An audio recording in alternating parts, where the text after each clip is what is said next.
Him that just wanted to sit around on the couch smoking weed and watching movies all day, and he had to figure out a way to defeat that guy every day so he could be successful.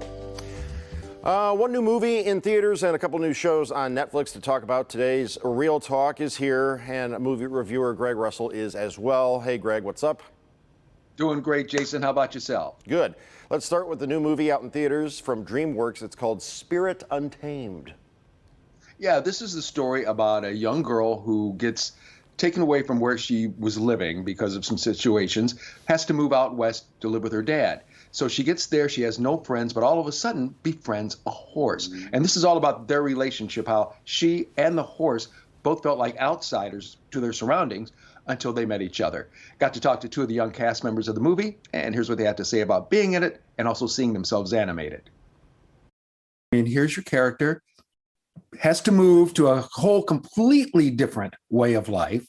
And who winds up, to an extent, almost being her first friend? But a horse. Can you imagine a better friend? I mean, yeah, I think it's a very relatable story. I think anyone who's maybe transferring schools or someone who's moving to a new country, someone who's starting a new job, everyone can relate to that feeling of like that anxiety of, am I going to fit in? Am I going to find my people? Is there any movie theaters around? Like, it's definitely a relatable experience that Lucky is having. And especially when she finds that connection with Spirit, they're literally like one and the same. They both seek the same things in life. Like with you, Marcy. I mean, you're looking on the screen, you're seeing yourself in animated versions. It's like, this is me. It even looks like me. That had to be good. It's fun. I mean, it's a great feeling, and you get a totally different energy when you see like an animated film that you're a part of versus like you actually seeing yourself in a live action form. I feel like it's less nerve-wracking for me too, because like I'm not looking at myself, if that makes any sense. Like I'm looking at a character that just happens to have the same voice as me, it sounds like. So yeah, I mean, it's lots of fun. And then when I first saw Spirit Untamed, I was like, it just came together so beautifully. What did you think about it, Greg? How many reels? Kids 4, because the reality is this isn't an adult male would watch on your own. But, however, you would probably watch it with your daughter and enjoy it. Okay, good. Let's get into a couple of new shows out on Netflix, and we'll start with the last season of The Kaminsky Method. For people who don't know what this show is all about, tell us. It is all about these two characters, Alan Arkin and Michael Douglas, who are good friends. Well, Alan Arkin, I think this is already out, passes away at the beginning of the third season.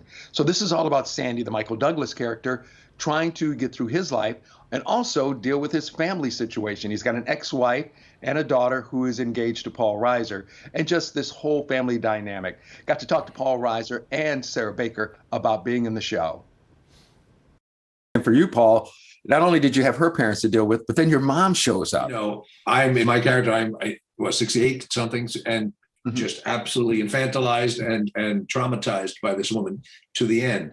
And I was worried about that. I went, if he's that dopey, we're not going to want Mindy to marry this guy. If he's that, but they pulled it off somehow, and it all ends well for Mindy and Mark. Like you said, I mean, it's been a fascinating show to watch. I mean, seasons 1, 2, and 3. Sarah, just talk a little bit about what was it like for you just to be a part of this whole thing?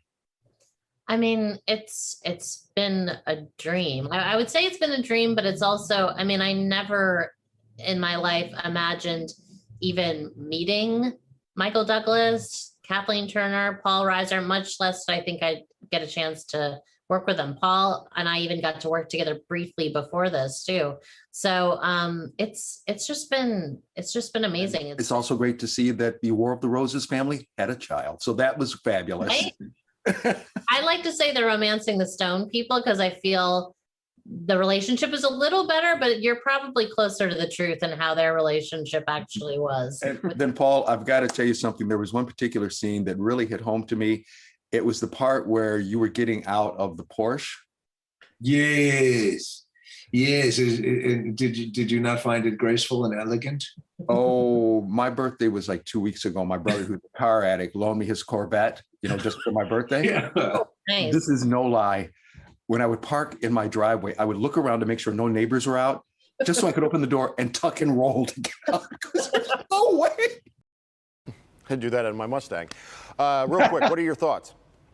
It's a good show. I mean, I had never seen series 1 and 2, but I'm going back watching them now. It's really fascinating. All right, finally, we have High on the Hog, and this is about the influence of African-American cooking. That's right. This deals with a guy who goes back to Africa, finds out about several recipes, and talks about how they made it here to America. Here we go.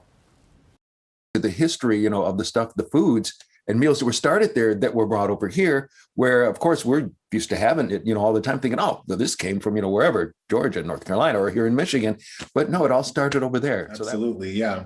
I think that's part of the spirit of the show is really to stoke people's imagination and curiosity about things that we have maybe celebrated just for the taste or appearance. And now we can hopefully celebrate as part of our own historical ancestral story. Mm-hmm. And another place where I felt for you, though, was when you were in Texas and had to ride the horse. You felt for me? Yeah. Are you a horse rider? No, but I had a good time doing it. Good. Yeah. I can tell just by a little bit of the moves, because that's normally how I get on a horse. It's like, okay.